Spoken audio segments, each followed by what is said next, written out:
Camera.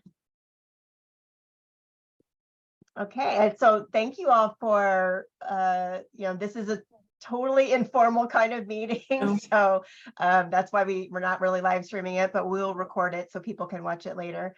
And I'm Kimiko Mar from Japanese American Memorial Pilgrimages. And also I'm a huge fan of Nancy Ukai. Janice and I typically fight over who is the president of the fan club.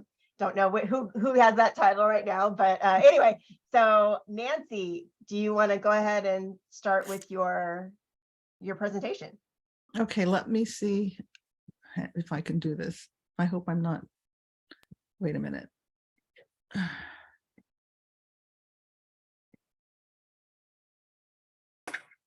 Okay, so thank you so much for joining us today.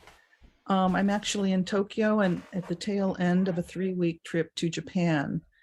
I did some research on a few 50 objects project, and one of those persons is on this call. Hi, Takano. The main purpose, though, was to learn information about James Wakasa, and so I'm going to be talking about that today. I want to thank Kimiko and Japanese American Memorial Pilgrimages for co-hosting this. I'm a member of the Wakasa Memorial Committee, so we're co-hosting this program. And I'd like to open with a short piece by Glenn Mitsui, who is a Seattle-based artist, a Topaz descendant, and a member of the Wakasa Memorial Committee. So I'll just start that now, and it's a few minutes.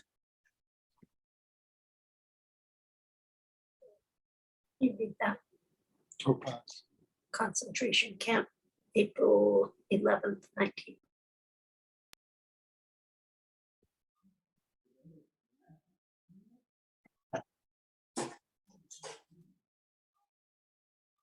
James Hatsuaki Wakasa was walking his dog after dinner.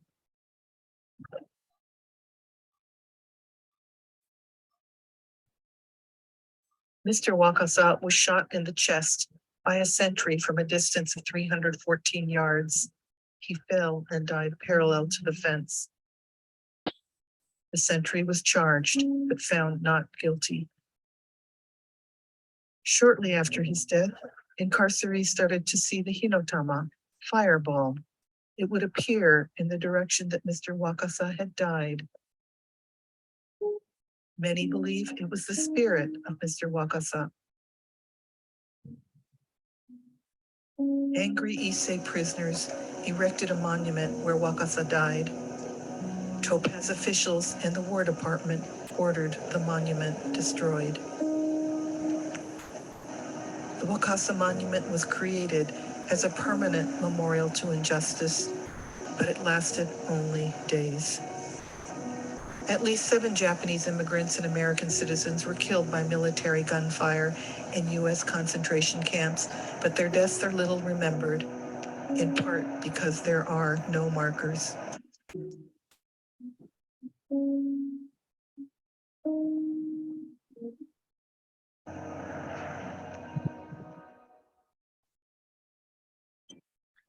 So thank you very much, Glenn, for creating this beautiful piece. As you can see, the first remembrance ceremony will be on April 11th in San Francisco, and the Wakasa Memorial Committee is sponsoring that. In April, on the 21st and 22nd, there will be 2 days of ceremonies, and the registration deadline is April 3rd, and I hope you'll be able to join us at these. This 2-day event will be sponsored by the Topaz Museum and the Wakasa Memorial Committee working together. So what really got me interested in coming to Japan to learn more about Mr. Wakasa is it really disturbed me that we knew more about his death than about his life. And I was thinking that if it were my relative and they were known only for the violent way they died and not for their adventurous life, in his case of traveling, having ambitions to live in a new country, it would be really sad to me. So even when you open up his National Archive file, the first page says deceased.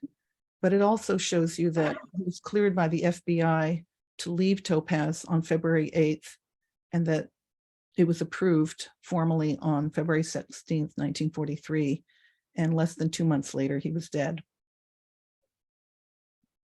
Oh, bro. So this is an aerial map of the actual camp, and he walked on April 11th, 1943, with his dog towards the fence, as he customarily did, and was shot by Gerald Philpott, a guard in the tower at the southwest corner of the camp. And immediately the distortions began. But at any rate, going back to what I was saying about knowing about his death, it's well documented. The funeral had 2,000 people in attendance, including representatives from the Spanish consulate. The funeral was the program was given in Japanese. The song Rock of Ages was sung. It was an interfaith ceremony. And the incarcerees wanted to hold the funeral at the fence where Wakasa died, but they were denied that. And they were also denied the ability to build a memorial, although, as we know, the Issei did that later. It's also documented by Mine Okubo, the Nisei artist, and this sketch shows the funeral and people weeping. It's from the collection of the Japanese American National Museum. So there are photographs, there are drawings about his death. There's a lot of distortions that began right away, as I just said. Although he was shot through the chest parallel to the fence, immediately the Office of War Information and the WRA described his murder as an attempt to escape, and the fact that he supposedly, later on, the narrative became that he couldn't hear the calls to tell him to not go through the fence. And in fact, my mother told me when I was a child that at dinner one night, they shouldn't have killed him. They didn't have to kill him because he was deaf. And actually he wasn't deaf. And there are records of the WRA talking to him about his challenge to the state of California, which had denied his claim for unemployment. And what the monument showed us was exactly where he died. And the yellow circle on the left shows where the guard tower is. There's a car parked there that when some of us from the committee went to Topaz to mark the first anniversary of the monument's unearthing. And at the other end is a car parked in front of the monument. And I just happened to take this photograph, which shows you how far it was, 314 yards, as Glenn Mitsui said in his art piece, which is 3 regulation football fields laid end to end. And when you're out there, there's no way you can hear anything like a call to halt. 1 bullet was shot, and Wakasa fell to his knees, fell on his back, and died immediately. Even the photograph that you may have seen on the internet on Wikimedia Commons is not him. It was interesting. Rich Cahan, the editor, photographer, and author, noticed that the title says funeral scene, and there wasn't information really about the photograph itself. And he talked to people at the National Archives, and it turns out that it's a photograph of William Morey outside his restaurant, not James Wakasa. It turns out that William Morey was at Topaz, and we're not exactly sure how it was misidentified, but it was easy to think it might be Wakasa, at least for those of us who were looking on the internet. William Morey, not Wakasa, standing in front of a restaurant with a dog. And at any rate, we still don't have a photograph of Mr. Wakasa. So what we do know is what he reported in his WRA forms. His name is Hatsuaki James Wakasa is what he writes. It's often written in Wakasa, in katakana by Japanese press, which is what they often do for people who leave Japan. But even the kanji for his name is not clear because the Topaz Times presents it in 2 ways: the character for Aki, fall, or the character for bright. Later on, as you'll learn, another name comes out, Hatsutaro, and it's not exactly sure what his name is. He was born in Takahama, Ishikawa Prefecture, according to what he wrote on his WRA forms, and his birth date is given as February 24th, 1880. This later becomes called into question too. We do have, of course, the evidence of people talking to him, of people, of the monument, of course, and the funeral. There's a lengthy description by a WRA legal official about how Wakasa would come into the office to talk about his, long-running claim against the California State Employment Agency for unemployment.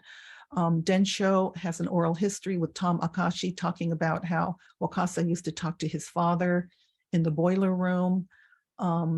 There's evidence of his life in the camps, but it's very curious and disturbing to me that we really don't know much about his life before in Japan. However, the WRA forms do show us that he had a really active life between 1903, when he came to the United States, in 1938. These dates are on his WRA form. So he lived for 14 years in Chicago. He was in Madison, attending apparently classes there. He was in Detroit, St. Louis, Missouri. He taught, he was a civilian cooking instructor in Des Moines during World War I. He was in Kansas City. I'm not giving you these in order, but he was in the Midwest and he traveled around quite a lot. I'm sure there are more cities. So unlike some of the Issei who maybe were, farmers and kind of stayed in one area for a long time, he was really moving around quite a bit. In 1941, he ended up in Los Angeles, where he appears in the 1940 census. At the end of 1941, he moves to San Francisco and he lives on 142 Taylor Street in San Francisco.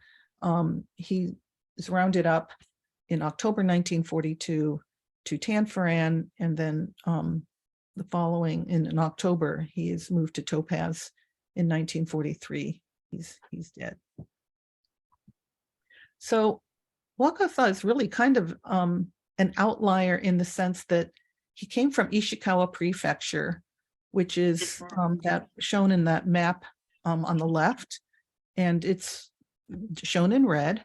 And he comes from a small town called, at the time, Takahama. And I want you to look at this graph on the bottom. I went to the Japanese Overseas Migration Museum, and they show a graph of the sending prefecture, how many people prefectures from Japan sent abroad, including South America. Hiroshima is by far the biggest sender, about 110,000. This is between 1885 and 1972, and that's followed by Okinawa, Kumamoto, and Kyushu, Yamaguchi, Fukuoka, and Wakayama. Ishikawa is on the right. It's sixth from the last, and there's only 2,359 immigrants, according to their calculation, which is about 2%. So even people in Ishikawa were surprised to learn that one of their fellow citizens from the prefecture had gone to the United States. So he's from a small town called, it's now called Shika, but it used to be called Takahama. And it was a fishing village.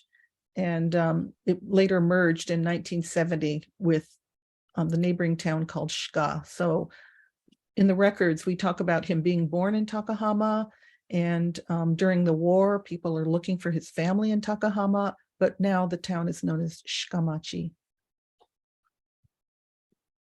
And this is a picture of the region taken a few weeks ago. So going back to his record in the WRA and trying to find out what kind of life he had, who he was when he was in Japan, we look at for his educational record. And so here he is saying he went to school, the grammar school in Takahama between 1886 and I can't see the, I think it was 18, what does that say? Can anybody read that? 98. 1898, okay. And then 1886 to 1894. 1894, okay, right. And then he went to Tokyo to prep school to a place called Kogyokusha. And that was a really curious and interesting finding, because for a boy in a rural area to go to Tokyo and attend a prep school, which is focused on naval studies and it's the Meiji era, so the country is opening up to the West. That was really interesting. How did he know about it? How did they get the money to send him? I thought he must have been from a wealthy family. Then he says he went to Keio College in Tokyo, which of course is one of the elite schools, private schools of Japan. And he said that he studied economics and commerce. He majored in that, and he minored in history and language. So anyway, his WRA folder tells us that he was born in 1880 and that he, immigrated in 1903. So let's try and, confirm some of this information. I can't even begin to thank all of the people who've been working on this. We formed a Wakasa family history research team, and a really important member of that is Hiroshi Yanagisawa, who some of you may know. He's got a project called US-Japan Connect, where he helped Nikkei families get their family register, the Koseki, which is something, it's private information about families with vital statistics, and only descendants, only people who are in that family can access it. So at any rate, I asked Hiroshi if he could help us because he's expert at finding information. And he began to work on this 2 years ago with us. He got in contact with the Takahama, Shikamachi officials, and they brought out these archival documents showing graduation lists from 1894, 1895, and more. I only show you, just 2 years. And there were Wakasa students, but not any named Hatsuaki. Then, which was curious and kind of disappointing, but they also didn't have Meiji era photographs of the school. And I hope to go to the prefecture and see if we can get those, just to try and imagine what his life might have been like as a student in the Takahama schools. Anyway, when I arrived in Tokyo, I we took the train to Hamamatsucho on Tokyo Bay, because that is the former site of the high school that Wakasa would have gone to as a teenager. And there is a monument near Tokyo Bay, and you can the bullet train is going by behind you, and it's a kind of area where people are walking around, school children, shoppers. And there is this granite monument to Kondo. On the left, it says at the top, Kondo Makoto, who is the founder of the Kogyokusha High School. And on the right, the name is Fukuzawa Yukichi. And he's the guy who is on the right. You may recognize him from the 10,000 yen note. And the school in the middle is Kogyokusha around that time. And what was interesting is that this monument recognizes both of these leaders, because Kondo on the left is the one who founded Kogyokusha, Wakasa's high school, and Fukuzawa founded Keio. It turns out they're friends. And in fact, Fukuzawa sold the property where Kogyokusha was created.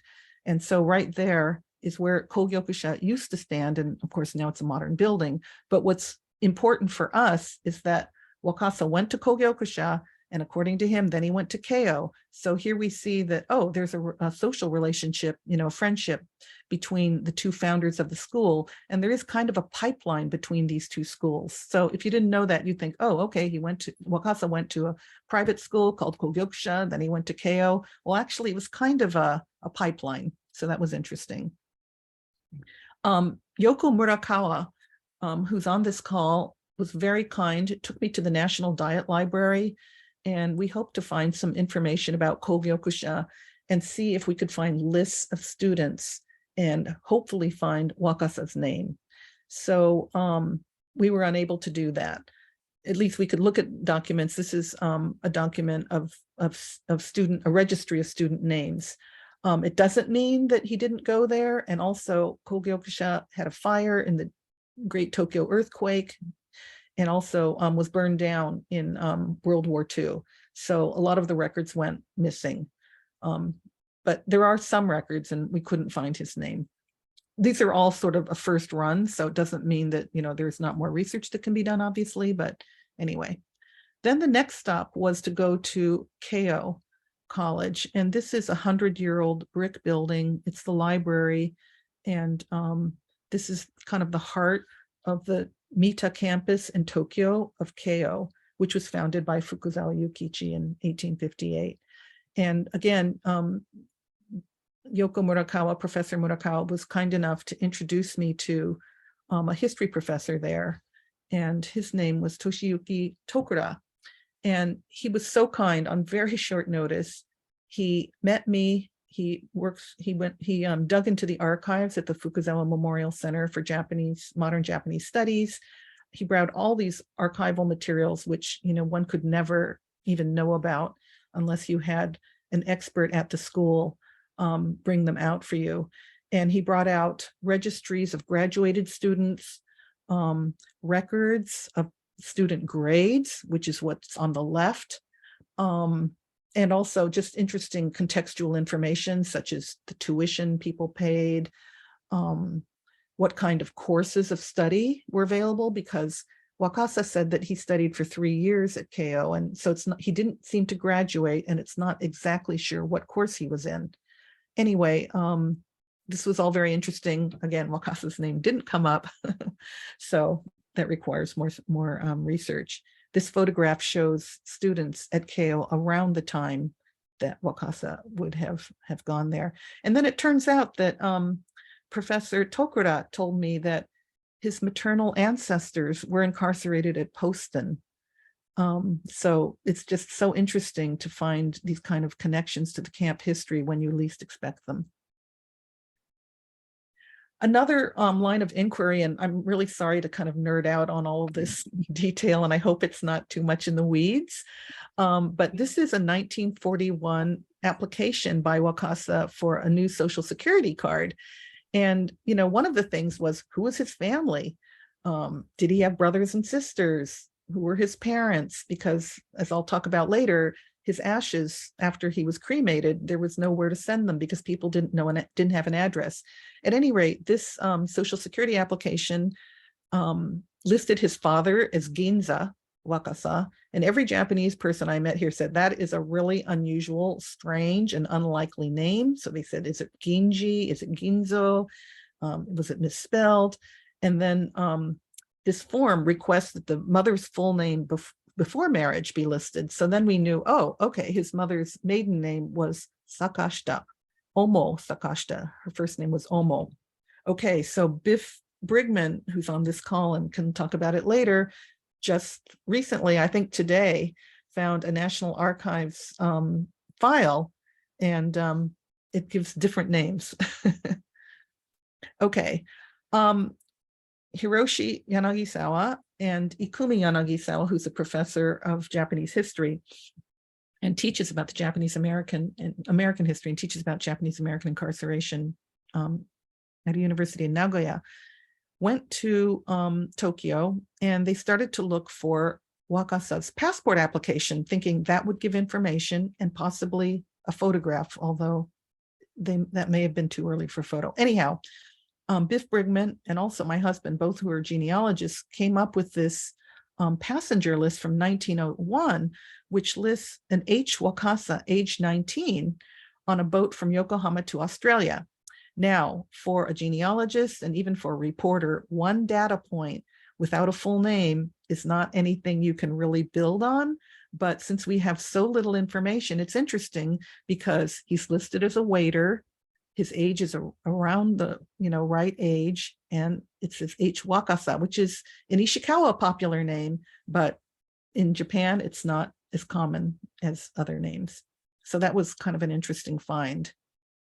That means maybe because if you're an employee on a ship, you don't need a passport. So could Wakasa have worked on a ship and then left the ship at some point, even in the United States, and not needed a passport and just, got off the ship and started to live his life in the US? That's conjecture and speculation, but it's a theory. Another kind of area for research was what happened to Wakasa's ashes. To me, it's very unsettling that we know so little and we don't know what happened to his ashes. He was a bachelor. He had no next of kin in the US, and his friend Tatsumi Watanabe in Block 10 had written to the Spanish embassy, Spanish consulate in San Francisco, which was representing Issei interests. And he said, what should I do with these ashes? Can you help me? Can you give me an address? He'd held them for several months. So a few months after that, in October, the Spanish embassy wrote to the US State Department, and they said the cremated remains of Mr. Wakasa are in the possession of Mr. Tatsumi Watanabe, presently interned at Topaz, Utah, whose intention it is to send them to Japan. And then the letter continues to say, this representation, the Spanish embassy, requests from the State Department the corresponding authorization to send Mr. Wakasa's remains on the next exchange vessel. So then they would need, an address, they would need names of family members, which we haven't been able to find. So right in the middle of this trip, Hiroshi was able to find in an archive a really important document. It was dated February 15th, 1944. It presumably is a response to the Spanish embassy's request to the State Department for an address. So the foreign ministry in this document, the foreign ministry document is, it says that they got in touch with Takahama town officials to say, hey, give us information about this Wakasa, give us an address, give us names of relatives. And what is written in this document, which is in pre-war Japanese, and people have to turn to specialists and literature, experts and who can read it and interpret it, basically says that an elderly man in Takahama, so this is in presumably 1944, said that a Hatsutaro Wakasa used to live in Takahama, and he was rumored to have gone abroad. Then the document also says that this person was born in February 6th, 1883, which is different from February 24th, 1880, which Wakasa himself wrote on his WRA form. So no relatives are found in Takahama, which makes you think, okay, if in 1943 they couldn't find relatives, how can we in 2023, 80 years later, find relatives?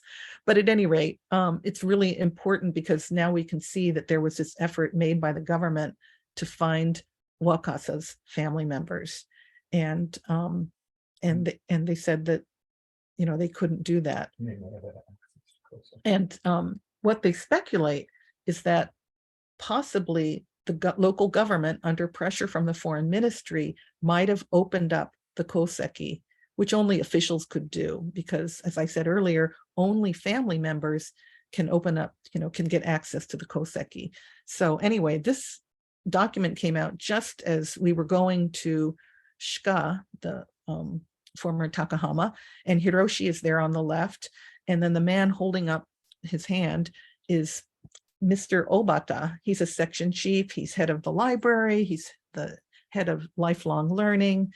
And he was very interested in this. He's become very interested in this and talked a lot about the document and said, well, maybe, as I just said, the local officials opened up the koseki, but now we don't even know if the koseki is still in existence, because it used to be that after 50 years, if nobody's, gone into it, they might destroy it.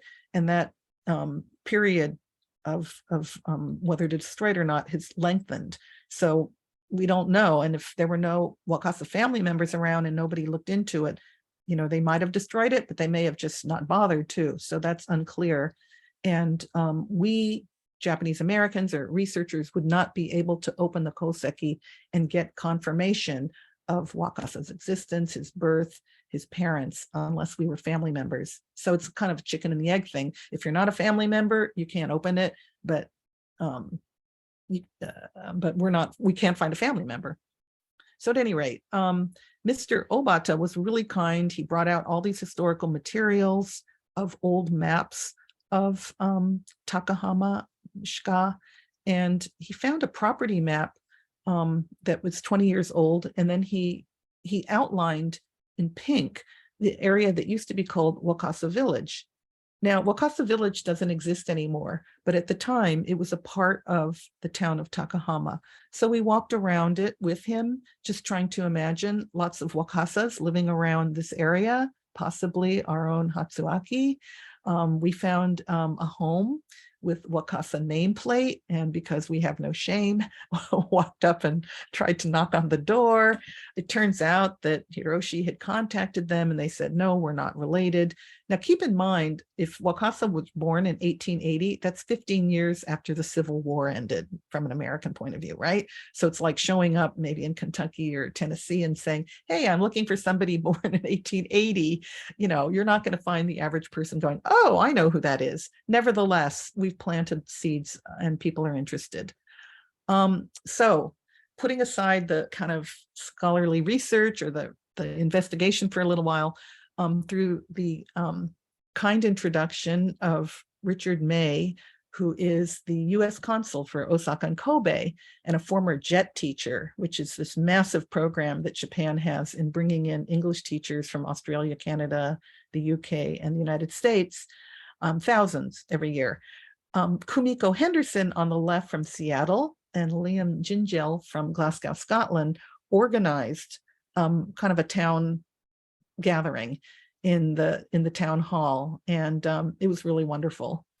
They rented the hall, and I gave a slideshow about World War II incarceration, and I was told many times that Japanese people don't really know about it, or they hear the phrase but they don't really understand it. So for them to hear about it through the lens of Wakasa, who was born in Ishikawa-ken and Takahama, was really interesting. They really wanted to contribute in some way to the memorial ceremonies being held next month. And, you know, I had tissue paper, and we folded paper flowers. They also folded cranes, so the cranes were put in the middle of the flowers. And it was just really interesting. One woman was saying, it really makes me think of the war in Ukraine, and people were just making all kinds of associations. Kumiko said that for her grandmother immigrated to the United States from Sendai.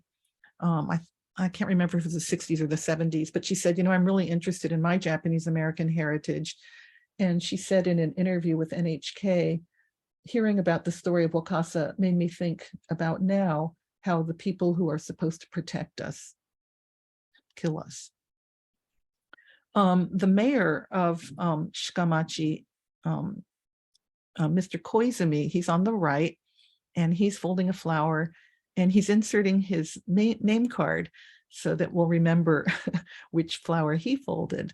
The person on the left is the superintendent of the schools, and NHK was there filming because this was of interest to local people. And also it was great because at the end of the news spot, they said, if you know anything about this Wakasa family, please contact us. So we're planting seeds. Meanwhile, the schools had also asked school children if they would fold flowers or something to take to the United States for the 80th memorial ceremony. And they folded paper flowers, they folded origami flowers, they even folded origami dogs, because they'd heard that Mr. Wakasa was walking a dog. And they folded 1,000 cranes and asked us to take them to the United States, to San Francisco and Utah. As I said, there was a lot of press interest, and NHK kind of followed me around, which was a little alarming for me as a former journalist. You don't like to be, quote unquote, the story, but people were really interested that Japanese Americans are not forgetting James Wakasa 80 years later. It's a way for them to think about World War II incarceration, Topaz, and immigration history. It opened up all kinds of conversations, and we hope through this media that we can crowdsource information. Oh, and NHK is going to send a New York correspondent to the Utah ceremonies. So I'm just going to end with a few photographs of stones. They were all over Shikamachi, over the old Takahama, in gardens, in the front of the city hall. Here's Hiroshi in front of the city hall. This entryway, there was one on the right-hand side too, and they flanked the doorway to this home, which was next to a Meiji era, even older, probably Edo period shrine. And I just thought, oh my gosh, these stones must have been, you know, in front of a very old home, and they've been there ever since. I don't know that, but they had that feeling. And you even see them in baths and in the hot springs. So this is a photo of the hot spring in the foreground and then the Japan Sea in the back. So they're really beautiful. They feel very permanent. They're consoling, they're familiar. And of course, in the case of Mr. Wakasa and his stone, I was really thinking about how the Issei thought about stones and what they might have had in mind when they erected their memorial stone to their friend, Mr. Wakasa. And so I spent my last day on the Japan Sea on the beach. And this is a slide that I opened up with. And, you know, we're facing west here. So Mr. Wakasa died at the western fence. And it gave me a sense of peace to see the water, because of course he died in the desert on the sand. It's dry, flowers don't grow there. And knowing that this is the same ocean that he would have looked at as a child. And we stayed until the sunset. So now I'm going to ask Kimiko to show a very short video that the NHK correspondent Miki Ebara created as a short kind of what she calls a trailer. They plan to make a longer program later.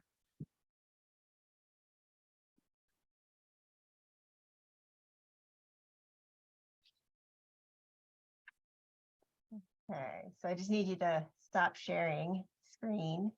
Okay, so stop share. Yeah. Okay, I'm looking for that little arrow, sorry. The little cursor, sorry, I can't. Oh, well, since I'm on this slide, I'll just thank everyone who's helped look for information on Mr. Wakasa, and Brandon Shimoda, who's been such an inspiration to me and the committee with the way he's been thinking about this, had said the memorial is what we are doing now. And so I really felt that even if we didn't learn exactly what we had hoped, I didn't get a photograph, we didn't find a relative, that Wakasa-san's life is bringing us together. And one professor who came to my presentation in Shika said, you were bringing him back to life. So Kimiko, can you just, I can't get the little, I can't get the cursor to stop sharing. Oh, there you go. Okay, hang on. There we go. 1 second. Should I exit? Oh, okay. A third-generation Japanese-American researcher wants to bring more attention to the story of a Japanese man. He was killed at an internment camp in the U.S. during World War II. The big challenge is gathering information on his origins. But as NHK World's Ebara Miki reports, the investigation is inspiring people in his hometown to help. Are we in Shikamachi? Yes. Nancy Ukai is a long way from home in California. She's looking for information on the man who, according to U.S. public records, was originally from this area, the remote town of Shika. But we don't have anything very visual to think what he looked like. If we couldn't find a relative, perhaps there's a chance of finding a photograph of him. His name was Hatsuaki Wakasa. In 1943, military police shot and killed him from a watchtower at the Topaz internment camp in Utah.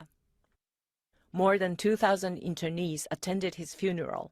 The guard who shot him claimed Wakasa was trying to escape the camp, but the internees said the 63-year-old was just on a daily walk with his dog. Ukai has been researching Wakasa's life for 8 years. She remembers hearing his name once from her mother. Her parents and 10 other relatives were also incarcerated at Topaz.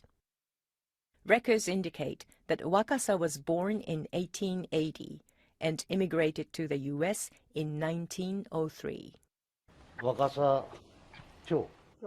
Town officials took her to where many Wakasa families used to live. They also went through the list of people who graduated from the local elementary school in the 1890s. So far, no luck. Nice to meet you. Nice to meet you. So out of Ukai's visit has become the talk of the town. Residents held this event to learn more about her mission. I'm just very moved to be here today, and I really thank you for coming. My grandfather could have been at this funeral, and perhaps my mother too.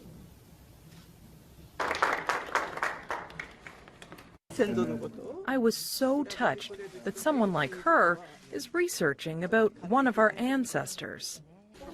There's no major break yet, but Ukai isn't leaving empty-handed. People made paper flowers, the same kind that internees offered at Wakasa's funeral because no fresh flowers were available. Beautiful colors, beautiful meaning, and to take this to the desert of Topaz next month, very, very powerful because it's a message from Ishikawa and from Japan, and it connects us. Ukai plans to display the flowers at a memorial ceremony at Topaz, marking the 80th anniversary of Wakasa's death. Her investigation continues, now with the help from both sides of the Pacific. Ebara Miki, NHK World, Shika Ishikawa.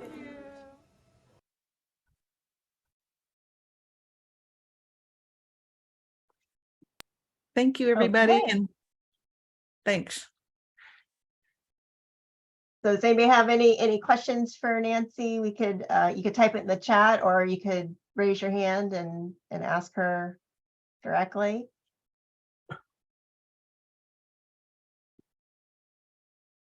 You explained it all perfectly, Nancy. None of us have any questions. Oh, so Nancy, we don't know what happened to Wakasa's dog, do we? No, although one really interesting thing came out, and maybe Hiroshi Shimizu, I think I saw him on the call, can explain it, but there's something called incident cards, and those are when the internal police would write up on little 3x5 cards summaries of kind of security problems, police problems at the camp. And on April 19th, 1943, so right after Wakasa died, there was an incident of Hiroshi's father, Iwao Shimizu, reporting that a dog had bitten somebody. Is that right, Hiroshi? That was the day of Wakasa's funeral. And Hiroshi said that his family never had a pet. He thought that was odd and interesting. And we're just wondering, could that family have taken the Wakasa's dog in? But we don't know what happened to it. And another interesting thing is Kiyoshi Katsumoto, who was a child at Topaz, was interviewed. Brandon and I met Miss Kiyoshi, and he remembered seeing the dog in the dining hall, which I thought was really interesting because the dog is an important part of the story. And we don't know, we don't have a picture of it either, although Chura Obata drew a painting of it. Hiroshi, did you want to add anything?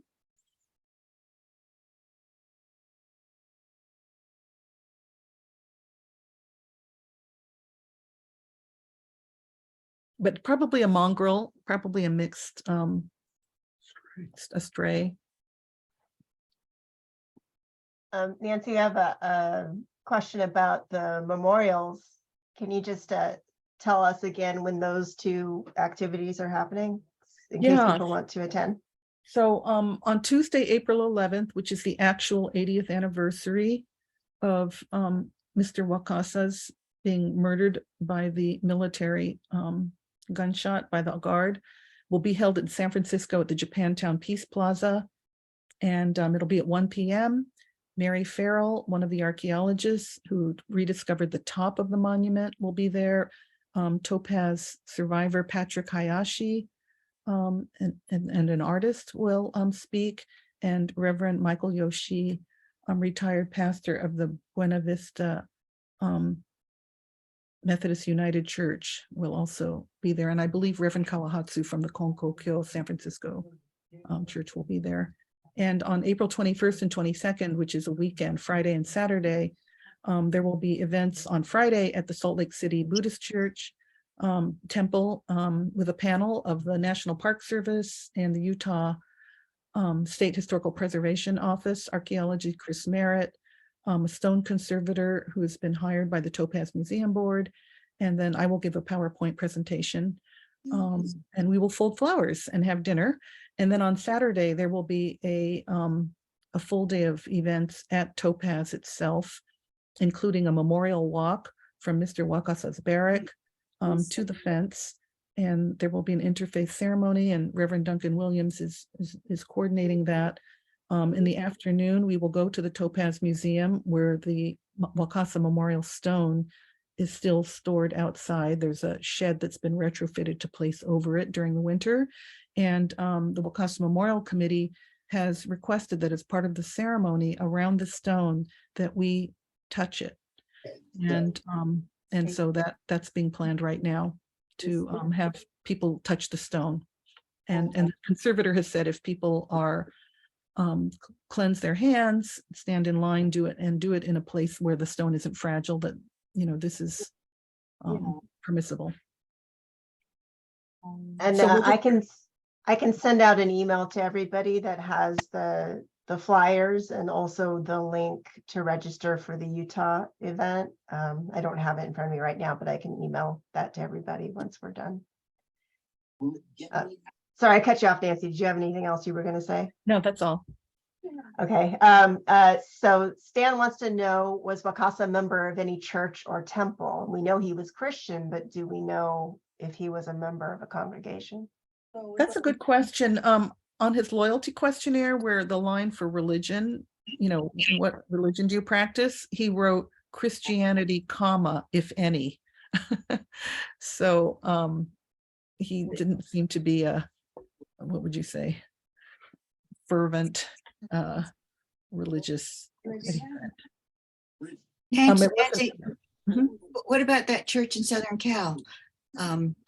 Yeah, so there were churches represented, and Duncan is the expert on this, at the funeral, so Reverend Terasawa and Mary Adams, Mary Urashima told us about this, the connection of some of the pastors at Wakasa's funeral on April 19th, 1943. There's lineage, and some of those churches are still connected. But I'm not really sure how they chose the officiants at the funeral. Go hunt for them and deliver them, which is So what about Mike is more curious about the Hinotama? Yeah, that's so interesting. The Hinotama fireball apparently is a phenomenon that exists in Japanese history for centuries. I mean, people talk about this, and Ikumi Yanagisawa was telling me that there's also thinking that, people were not cremated before, and when the body was laid in the ground, perhaps there were gases that emitted. But at any rate, Hinotama is sort of a belief, some people I guess would call it folklore, that they either predict death or they come up after death, but they're connected to, the spiritual sort of afterlife, or I guess if they predict it, the death of somebody. And Chizu Omori was telling me that at Poston, she heard people talk about Hinotama, and the anthropologists at Tule Lake talked about the fact that people talked about Hinotama. So they're a definite phenomenon. And I think the Issei tended to kind of play it down, but it was a real thing. And I think that Glenn Mitsui evoked that so beautifully in the motion art he did. And I think if you listen to Kiyoshi talk about the Hinotama, he said he remembers it because seeing them so what happened was, after Wakasa died, people from Block 36, where Wakasa, lived before he was killed, would go outside and look out west towards where Wakasa died, and they saw this, what he called is a white ball kind of bouncing across the sky. And he said he never forgot it, and thank goodness wrote about it. Emiko Katsumoto, his wife, wrote about it for Topaz Stories, and so that's how we know about it. And there were reports in other camps of people seeing Hinotama, correct? When somebody passed. Right. Yeah. So it wasn't just Mr. Wakasa. Right. And he also said many people came out to see it for several days. So Yeah, he said that the crowd got bigger. Yeah, so it wasn't just him. Yeah, right. And children and adults. And they commented like, oh, that's Mr. Wakasa's spirit. I don't know if you know that, if anyone here knows the answer to this, or Nancy, but do you know when dogs were allowed in camp? People were not allowed to bring pets, as we know. I'm not sure when. I don't really know when that started to happen, but I think strays were dropped off. You hear about people bringing pets. I'm trying to remember the name of the pastor who brought people's pets to Manzanar. There's that one guy who had a dog put on a bus, right? Oh, and then there's Mas Hashimoto, and I'll give a plug for our thing on pets in camp. And his dog was about to die. It was in Watsonville, California, and the person taking care of it was so nervous that she said, "I got to send it to you." So the dog was put on a Greyhound bus and sent to Poston, Arizona, and he was able to have his pet for the rest of camp. And then after, God, I have it covered my video. What? My video. Okay, let's see here. Kathy Kojimoto is wondering if there will be somebody from any of the native tribes in Utah at the event. That's a great question, and our committee has been, the Wakasa Memorial Committee was asked to plan the ceremony and take the lead on it, and that the Topaz Museum Board would focus on the logistics. And so we've been working with Janie Iwamoto, who's recently retired from being a state senator in Utah for 12 years. And she has gotten somebody from one of the local tribes to be present and bless the land at the beginning of our ceremony. So that's something we've wanted to do for a long time, and are glad that we're going to be able to do that this time. Yeah, and Shizu is curious as to how many people or how much interest in Japan is there about the history of the incarceration here. I think there's just much more interest now than there used to be because of exposure and more being written.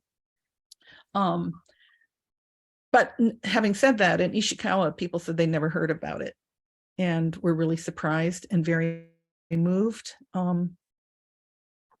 I was talking to one Topaz descendant who said when they went to Japan for the first time several decades ago, were told by their parents to be on their best behavior and not kind of make Japanese Americans look bad. And so there's this sense that we have to kind of perform as good Americans, good Japanese Americans, good descendants of Japanese. And so that kind of trauma and that kind of control on our behavior, I think, is lessening because of these kinds of things where we can connect. And what's been really powerful is to be here and meet people and say, for the first time, you didn't know about this history, but now you do. These memorial ceremonies are going on, and we're going to keep in touch. We're going to take pictures of your flowers at the ceremony, where, maybe the schools in Delta and, Ishikawa can have some sort of cooperative relationship. Anyway, this is all good. And there's been a lot of response, apparently, to these articles. And Gary, I saw you waving your hand a minute ago. Did you want to ask a question, Gary Ono? Oh, yeah, I was just starting to write it on the chat. I wrote an essay backing up to the dogs and pets in camp. Amachi was pretty liberal. I guess our director allowed dogs, and the police department actually sold dog licenses and so on. But I wrote an essay called Doggone It about pets in Amache. So if anyone's interested in pets in camp, go to Discover Nikkei, Janum's internet website. and the essay is available there. You can type my name and the title, Doggone It. Thank you, Gary. Gary's Sure. got an incredible collection of artifacts. And I just noticed that somebody has asked me about whether the yellow strap is the question is the strap still draped across the monument? And the answer to that is yes, it is. And the yellow strap was put around the monument. Apparently, we haven't seen the video, so we don't know exactly when this happened, by the construction worker, by the contractor, and dragged the stone out of the hole. And then the stone was placed on a pallet and then taken to the museum. So it is still wrapped around the stone. And actually, in discussions about the ceremony, one of the committee's requests was that it be ceremonially removed before we touch the stone. But it was decided that it was a lot to ask of the conservator, and that the strap would be kept on during the ceremony and removed later, at a time when still people could come see it if they wanted to witness that. But it's been a topic of discussion because one member of the Topaz Friends, for example, thought that it should perhaps be moved before the ceremony privately. So anyway, there's been discussion of how to handle this symbol of the desecration of the monument and a symbol of the stone's history. I see one last question here from Biff. After working these last few years on this difficult situation, what was it like for you to actually be in his birthplace, his hometown? You know, it's so interesting because it's like time traveling. Do you know the phrase, the past is a foreign country? I guess it was the title of a book written many decades ago. And, you know, you're in this town with all the modern amenities and incredible facilities, and you're trying to place yourself back, right? More than 100 years. And so it was pretty disorienting, but as the longer I stayed and the more we walked around together and talked with people, everything began to feel more real, I began to feel more connected. Seeing the ocean and just being there, walking around the river that feeds into the ocean, talking to people who care and were interested about this history and started coming up with theories like, how did they have money to send Wakasa to Tokyo prep school? There's information about a Yasutaro Wakasa who lived in Los Angeles, also from Takahama, married to someone from Hokkaido. We know that, you know, Wakasa's mother was in Hokkaido in 1917. Anyway, this is too, you know, into the weeds, but at any rate, it got to the point where the city officials and the journalists were sitting and thinking about, well, were they so poor that they went to Hokkaido and were part of the kind of colonial exploitation of the frontier at that time in the 1900s? Or was the father so wealthy that he could afford to send Wakasa to prep school? And maybe had a few wives or girlfriends. I mean, you know, the theories are going. And in fact, one journalist said, this is more like a Matsumoto Seicho mystery than just a TV program, because it is a mystery and there are so many questions. And then he told me about a Matsumoto Seicho mystery called Point Zero, Zero no Shoten, and it's set in Takahama of all places. So, I mean, the coincidences keep piling up. That's a murder mystery. So it's wonderful. It's a great journey, and everybody here is on the Wakasa team now, like it or not. I don't know. Are there any more questions? I don't see any in the chat. Oh, and Any I guess I last would say, Kimiko, to answer Biff's question once more, I went on Toru Saito's pilgrimage to Topaz in 2017, and it was one of many 7 or 8 pilgrimages he's taken to Topaz. And having done research on Wakasa for many years, when we came to this sign at the site that was made by a local high school, I fell on my knees. I mean, my legs collapsed and I was just overcome with emotion, and it was just something I didn't expect, and it was uncontrollable. So I think being at the spot where I thought he had died, it's kind of north of where it actually happened, it was just something that overwhelmed me.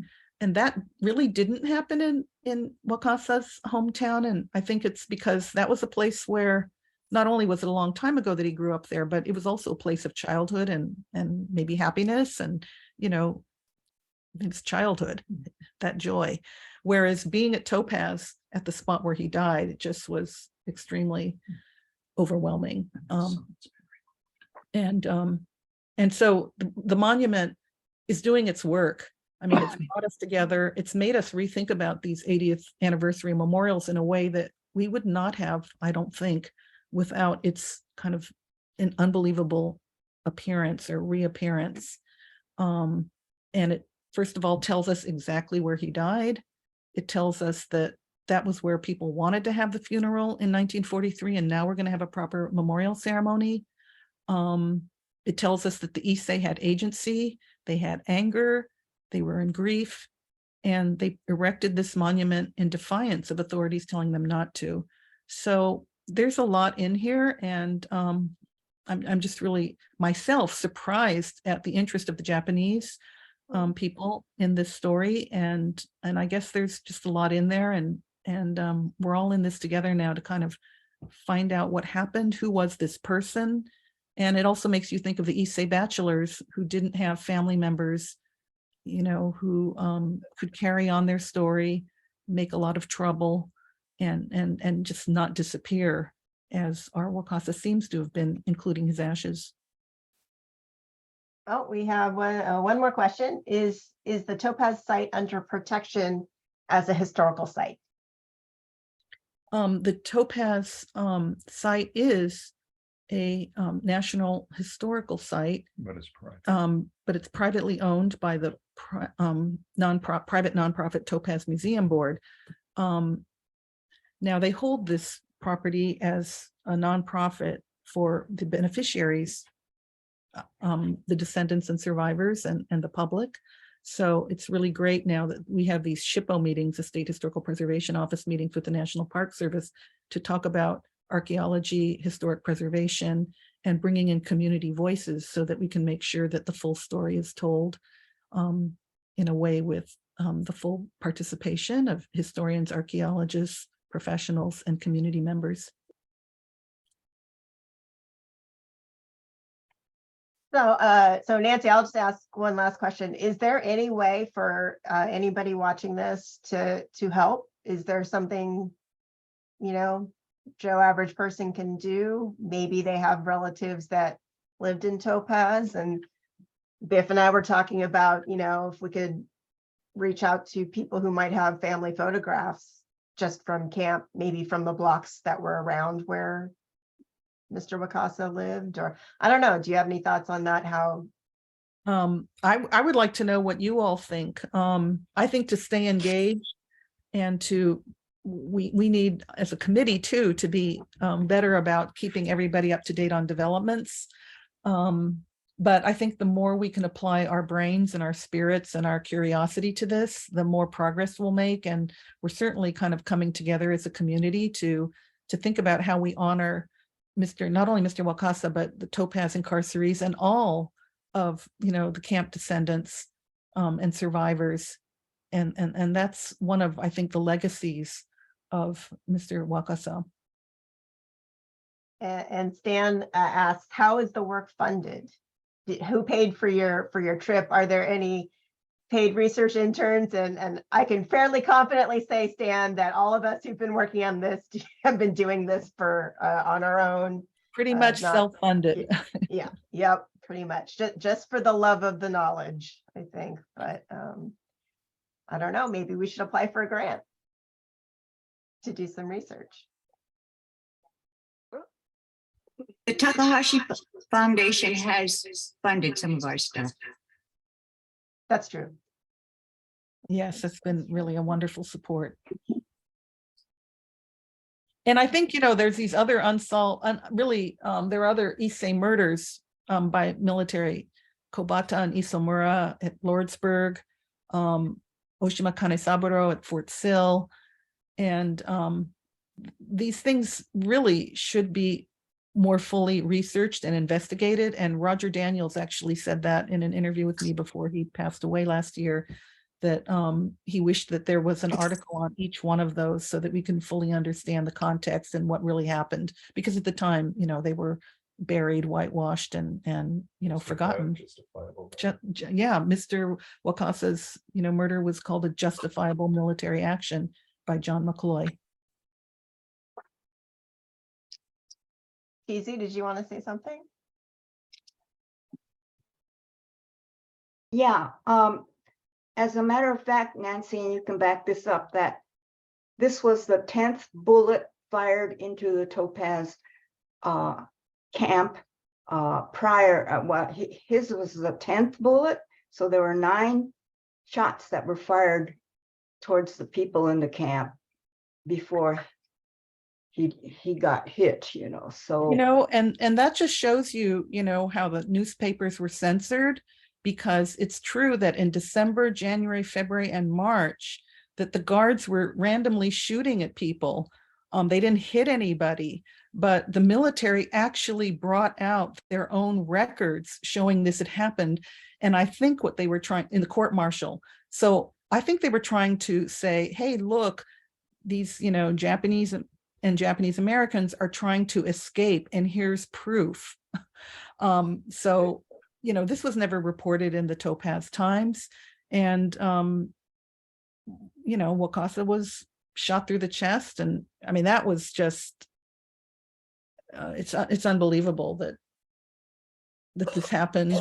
And it took that for people to really understand that they were absolutely in danger and they had no rights. And so one of the things they actually asked for was a federal trial. That never happened. They asked for an inquest. That never happened. So it must have been incredibly frustrating and outrageous to them.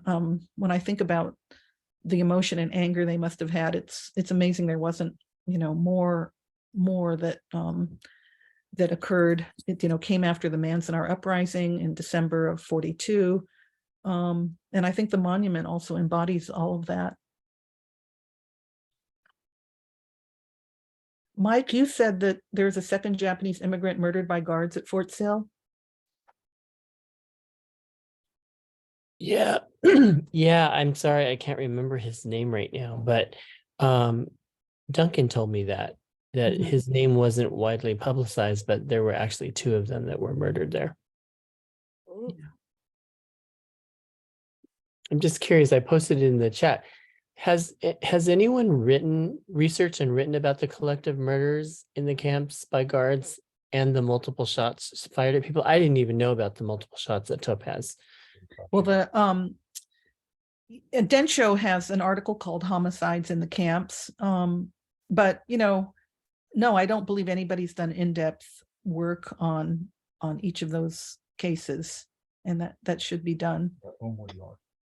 The Omori Archive in Chicago at the Japanese American Service Committee, Tom Okawara, who's a sensei, lives in Evanston, Illinois, and Mary Omori, who testified in the Chicago redress hearings, both did a ton of research on these murders for redress. And so their work is in the archives there. And they did a poll, they did a written survey that they mailed out to every Topaz survivor that they could. And this was in the 80s. So people still were alive, they had memories, and there's a lot of important information there about Wakasa. I haven't looked at the other ones, but I'd like to. Maybe you would write that next book for us, Nancy. We got 5 more objects to write about too. Okay, well, does anybody have any other questions or comments before we wrap it up? There's a lot of interesting comments that Jessica, Claudia, and others are making, so maybe we can even make a copy of that if anybody's interested in reading that. That might be good. Great job, Nancy. Thank you. Can we unmute and just give a round of applause to Nancy? Yay! Yay, Nancy. Yay. Thank you. I applaud you guys. I'm just like, I'm one of you. I'm just curious, outraged, mourning, and so glad to be here with you. It really means a lot. And now know that the people of Shka are really interested and are going to be following us. So that's so powerful. Yeah, and I would say just if this it teaches us anything is that the story, there's always more to learn about what happened. So, for all of the camps, if you have a tie, there's always more digging to do, always. So I encourage everybody to keep doing more research on your own and encourage people to do other research, because I think we've just scratched the surface of the true story of the incarceration. So, and I'll just mention, because I see Keiya Tabe is here and said thank you, and Hiroshi Shimizu is here. Their fathers were on the Wakasa committee, and so we're 80 years out, but we are descendants whose family members were involved. I don't know if they were aware of this, and our parents didn't talk about it, but we are connected through this history, and that's something I think that is very emotional for me too. Yeah. Oh, and yes, Jessica, actually, Nancy and I have spoken with Kiku, and we believe that she's going to be doing an addendum to displacement that talks more about James Wakasa than she previously had, because she did not feel comfortable depicting that without having more knowledge about the situation. So, yeah, well, I don't know when that's going to happen, but I know that she's going to be working on that. So yeah, she was really respectful in saying that I didn't want to write about something that I didn't know enough about. So I think that was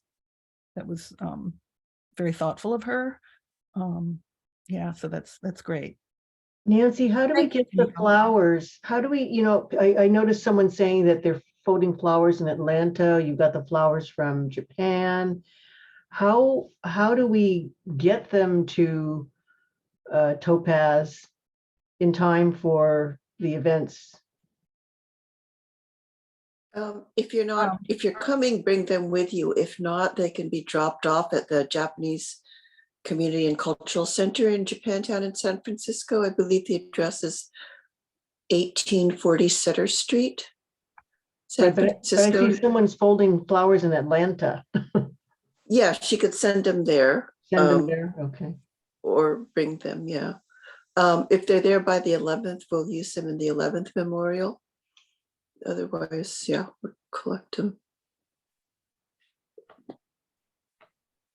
We've been trying to organize something in the Bay Area, but it's just like trying to find a weekend where we can do that. We haven't been able to, because we had hoped to do it in conjunction with the Japanese event, but that didn't work. So I think right now it's just kind of people, if you could do it on your own and send them in, that'd be great, or bring them. Thank you, Kimiko. I didn't do anything. I just hit record. Well, thank you, Nancy. Thank you, everybody, for attending. I will, right after this, I will send out an email to everybody that has some of the information we discussed. I'll put the address for JCCCNC, the flower folding.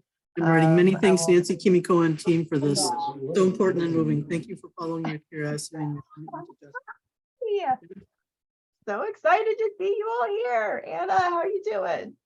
Sorry, I don't want to get off on a tangent, but so thank you all for coming, and keep watching, because I'm sure we'll do more events to talk about Wakasa and any more information that we can find out. And please, if you can, go to one of the ceremonies, one of the commemorations. Be really great to have a lot of Japanese Americans there. So with that, I am going to stop recording. Thank you all. Thank you. Thank you.